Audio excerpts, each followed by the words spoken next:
мамлекеттерде, мына Турция мамлекетинде салыштырмалуу алсак, биздин аялдар эми бизде Куран менен бекитилген да фарз катары жолук салууда. Биздин ар бир мекемеде, ошо Ички иштер министрлигинде, таможня ишканасында өздөрүнчө токтом менен кол алышканда жолук кийүүгө тыюу салынат депчи.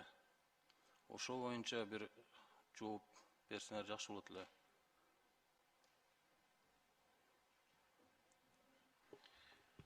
Саламатсыздарбы, Ички иштер министринин биринчи орун басары Адылбек Имосунов. Бизде мамлекеттик кызматкер болгондон кийин Ички иштер министринин кызматкерлери дагы мамлекеттик кызматкердин катарына кирет. Ошол себептен мамлекеттик кызматкерлердин өзүнүн дресс-коду бар. Мисалы үчүн кандай алып жүрүү, кандай кийинүү. Ошол себептен биздин кызматкерлерге дагы жалпы талаптар коюлган. Бул талаптар негизинде биздин бекитилген формабыз бар. Ошол себептен биз форма менен жүрүшүбүз керек. Рахмат. Биздин башкы мыйзамда ошо дин, ар бир жаранга дин эркиндиги бекитилген да. Ошо токтомуңар башкы мыйзамга каршы келбейби? Дин эркиндиги боюнча кайсы мыйзамдык? Мына токтом азыр эмеде дин эркиндиги боюнча биздин аял зат жолукту тагынууга милдеттүү да.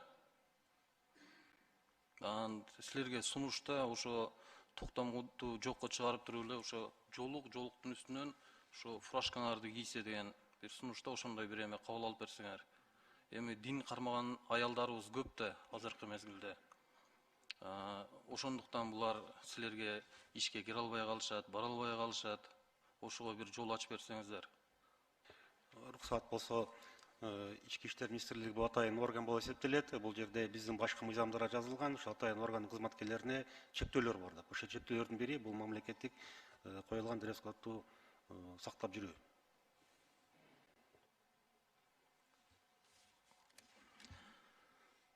Ошону бир карап койсоңуздар, сунушта дегенде ар бир адамдын укугу да